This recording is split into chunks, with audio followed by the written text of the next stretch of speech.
হ্যাঁ, এই ছোট্ট বাবুর গলায় টনসিল দুই সাইডে ফুলে বড় হয়ে আছে। কতদিন আছে? 4-5 বছর। 4-5 বছর আছে? হ্যাঁ, হ্যাঁ, 4-5 বছর। 4-5 বছর। আপনাদের দেখাবার চেষ্টা করছি, দেখুন সেই গলার ভিতরে টনসিলগুলো ফুলে 4-5 বছর বড় হয়ে আছে। 4-5 বছর মানে ও যখন এত বড় হয়েছে তখন সেখান থেকে গলা হা করতে বললি হ্যাঁ, এরকম না এই লাল হয়েছিল ছোট।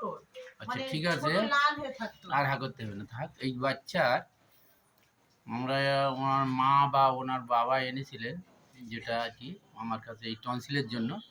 তা বাচ্চাটা দেখাচ্ছি, দেখো বাবু, দাঁড়াও একটু, দাঁড়াও, উঠে দাঁড়াও, উঠে দাও, উঠে দাও, উঠে দাও, উঠে দাঁড়াও, গাল বন্ধ করো, গাল বন্ধ করো, হ্যাঁ এবার উঠে দাও। দেখুন রোগা পাতলা ফিনফিনে চেহারা, এবং ওর মা বলছে পড়াশোনায় ভালো, কিন্তু দুষ্টু খুব, ছটফট করে বেড়ায়, পড়াশোনায় অমনোযোগী, মানে পড়াশোনা করে না বলে তাই, কিন্তু ব্রেন ভালো। হ্যাঁ, যতটুকুনি পড়বে ব্রেন ভালো, হ্যাঁ, কিন্তু পড়াশোনা করবে না। করে না, একটু দুষ্টুমি করে বেড়ায়, ছটফট করে বেড়ায় বাবু, তাই তো? হ্যাঁ।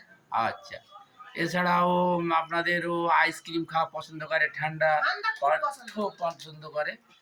আচ্ছা, এছাড়াও ওর আমরা যেটা দেখছি যে পায়খানা একদিন দুদিন বাদে বাদে শক্ত শক্ত হয়, সবই আমরা দেখতে পাচ্ছি ফসফরাসের সিমটমস। রুগ্ন পাতলা ব্রেনি বুদ্ধিমান চঞ্চল যেই বাচ্চা, এ হচ্ছে ফসফরাসের সিমটমস। এবং একা থাকতে ভয় করে, অন্ধকারে ভয় করে, খাবার দাবার এমনি বন্ধু বান্ধবদের সব ভাগ করে দিয়ে খায়, সিম্প্যাথিও আছে। এই সমস্ত লক্ষণের উপরে ভিত্তি করে আমরা এই বাচ্চাকে আমরা ফসফরাস দিচ্ছি। আশা করি এই ওষুধ খাবে এবং সুস্থ হয়ে যাবে।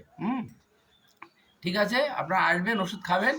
হ্যাঁ, এই যে বাচ্চার যে সিমটমস আমরা দেখালাম, যে অন্ধকারে থাকতে ভয়, একা থাকতে ভয়, তোমাদের গার কাছাকাছি সবসময় থাকে, হ্যাঁ এরকম ভয় করে, এই সমস্ত ফসফরাসের সিমটমস।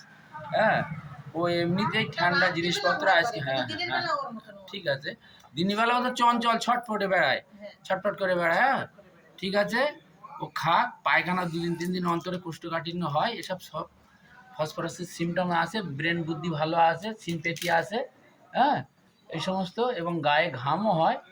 এই সমস্ত সিমটমসের উপরে ভিত্তি করে আমরা, হ্যাঁ ওর ওই যে ফেয়ার অ্যালং ডার্ক, ঠান্ডা স্টোন ঘস্ট, এই সমস্ত যে জিনিসগুলো আছে, আমরা এই ভিত্তি করে ওর উপর যে ওষুধটা দিয়েছি সেটা হচ্ছে ফসফরাস।